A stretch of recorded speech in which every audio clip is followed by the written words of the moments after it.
En medio del caso Enersys, una de las cosas que se criticó, además del aumento de capital, es la doble militancia de ciertos directores en la mesa de la Bolsa de Comercio, que debe velar por el buen funcionamiento de la plaza, y a la vez estar en Enersys, uno de los mayores emisores de la propia bolsa. Este lunes, finalmente, el directorio de la Bolsa de Comercio se pronunció y emitieron una declaración en la que categóricamente afirman que, de hecho, para ellos es positivo y necesario para la labor de una bolsa el aporte de directores de emisores. Para abordar este tema estamos en el estudio con un economista que sigue de cerca el movimiento de la bolsa, pero que no tiene conflictos de interés. Rafael Garay, muchas gracias por estar con nosotros. Gracias por la invitación. Buenas tardes. A ver, ¿hay o no un conflicto de interés acá? Como dicen mucho, de hecho lo imputaron los de la AFP al directorio de Enersys y de la Bolsa de Comercio, y ellos que dicen que en realidad no solo no hay, sino que es deseable que se ocurra.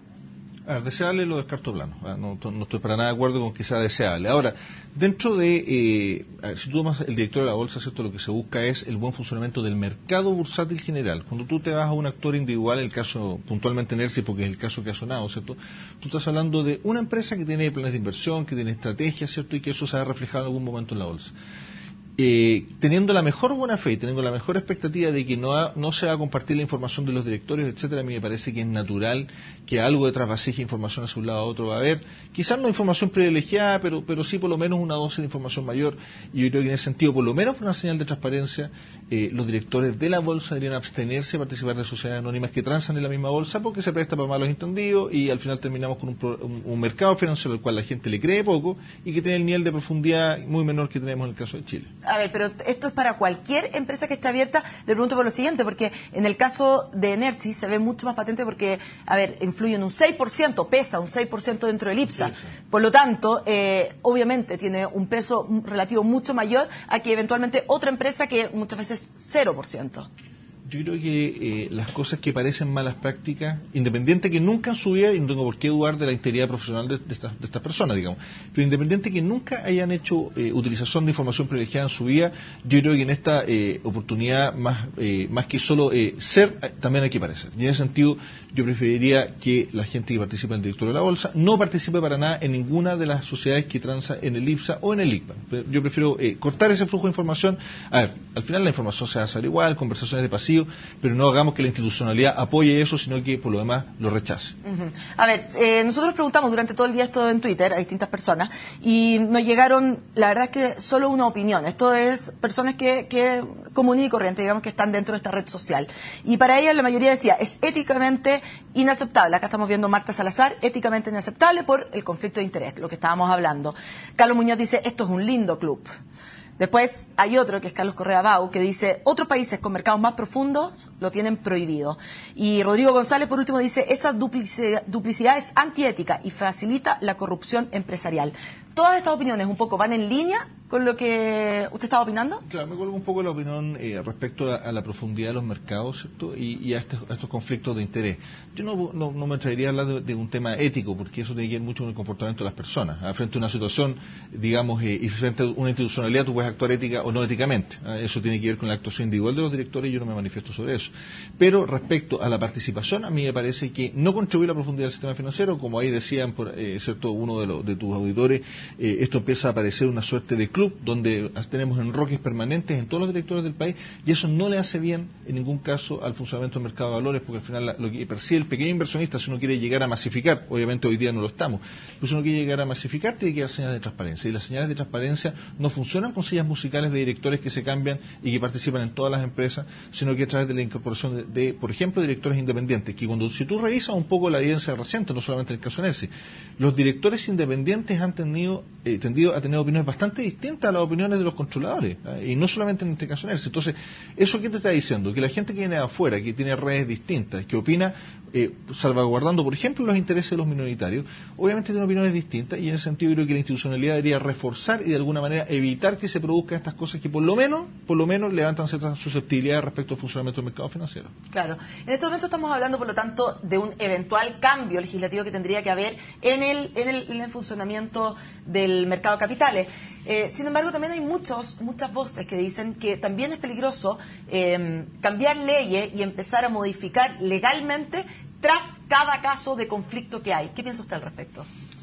Bueno, obviamente, si tú miras la evidencia reciente, lo que te está pasando, obviamente, que todos estamos legislando, no solamente en Chile, estamos legislando post grandes problemas, algunos más grandes que otros, ¿cierto? Desde la crisis subprime, lo que está pasando en Europa, hasta los casos como este caso de Chile, ¿cierto?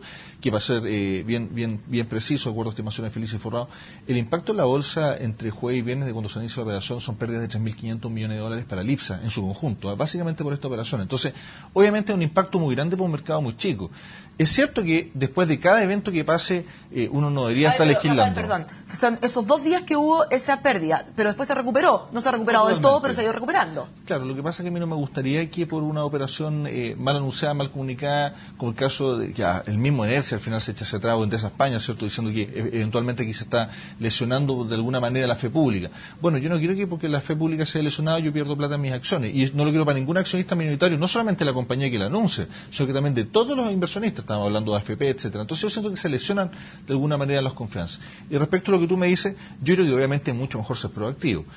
Lo que una bolsa más nueva, poco profunda como mercado financiero, que en el caso de Chile, tiene bastante que aprender de mercados más desarrollados y también de los errores de los mercados más desarrollados. Entonces hay cosas que son bastante malas en los mercados desarrollados, ponle activos tóxicos, como que tú quieras llamarlo, manejos de carteras medios truculentos, etcétera.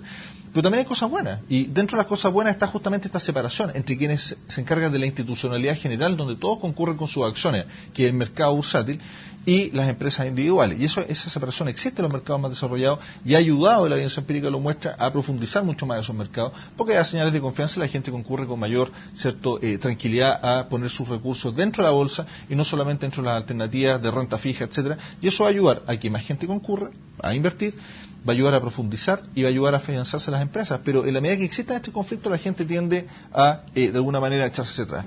Y yo entiendo, no es bueno, no es positivo estar legislando sobre la materia cada vez que ocurre un conflicto, pero si no tuviste la capacidad, la anticipación de ser proactivo, ¿cierto? Básicamente porque hay ciertas debilidades de los organismos reguladores que en el marco del caso de Enersia yo los hice ver. Yo creo que es importante, de todas maneras, perfeccionar el sistema ex post, aunque sea posterior, no sé si para cada caso, pero por lo menos ir pensando cuál es la legislación que Chile requiere para que este mercado financiero, que todavía es poco profundo, sea un mercado financiero poderoso, ¿cierto?, de los próximos 10 años. ¿Qué legislación necesitamos? ¿Una donde los directores pueden ir a donde quieran o una donde tú tienes esto mucho más normado? Yo preferiría en esta materia algo mucho más normado. Claro. Rafael, en el fondo de la declaración que emitió la Bolsa de Comercio, el directorio de la Bolsa de Comercio, salía precisamente esto que estamos hablando, de que el mercado en Chile es poco profundo. Al ser poco profundo quiere decir que no es mucha la gente que participa en él. Y por lo tanto, no sé si una justificación de qué, pero de alguna manera al ser poco profundo y pocas personas participan de él, son de todos modos, a uno le guste o no le guste, las mismas caras, este mismo club, digamos, el que se va repartiendo los cargos. ¿Cómo ampliarlo? No solo para que entre más personas, sino que también para que hayan, por ejemplo, mayor cantidad de directores diferentes en cada una de las empresas. Tampoco existe tanta gente así en Chile. A ver, mira, la poca profundidad tiene que ver con varios aspectos. Tiene que ver con poca rotación de la gente, tiene que ver con que un mercado donde participa poca gente, tiene que ver con un mercado que tampoco te ofrece una gran cantidad de instrumentos. ¿Cierto? Instrumentos en los cuales invertir, estoy pensando en derivados o lo que tú quieras. No somos un mercado muy profundo en términos de eso. Ahora, en la medida que tú sigas consistentemente dando la señal de que esto va a ser un club de todos y que vamos a ser los mismos, lo que nos vamos a cambiar de silla, obviamente inhibes que este mercado sea más profundo, o sea, es todo lo contrario. En la medida que tú hagas que la gente sienta que tiene oportunidades de participar, obviamente que eso te puede ayudar a la profundidad del mercado. Esto es un poco como la política. Si tú sientes que no tienes ni una posibilidad de participar en ningún cargo de elección popular, porque el sistema electoral te impide la participación, no participa. En la medida que esto se abre, el sistema obviamente tiende a ganar oxígeno, básicamente porque nuevos actores que no hubiesen participado deciden participar porque las reglas del juego son más claras, más transparentes y permiten competir de alguna manera en igualdad de condiciones. Si tú miras el registro de directores de AFP, te vas a encontrar con que hay menos de 400 personas ahí. Yo creo que en Chile hay muchas más personas que 400 que pueden participar como representantes de la AFP dentro de los directorios de las empresas. Y sin embargo, yo no veo a la AFP de manera proactiva y es parte de las deudas del sistema AFP justamente incorporar gente en los directorios donde deberíamos estar representados todos los chilenos, que no sean siempre los mismos. Y yo creo en ese sentido una señal de transparencia, de que aquí hay responsabilidades que son distintas, una es la bolsa, otra es la empresa individual, ¿cierto? Obviamente te ayuda a incorporar más gente, a aumentar la transparencia, a invitar de alguna manera a mayores inversionistas porque estás entregando elementos de transparencia y con eso vas a ayudar en parte al proceso de profundización del mercado. Muy bien, Rafael, clarísima la visión. Muchas gracias por haber conversado una vez más con nosotros acá en Agenda Económica. Con esta entrevista entonces terminamos este nuevo día en Agenda Económica. Como siempre los invito a seguir junto a CNN Chile.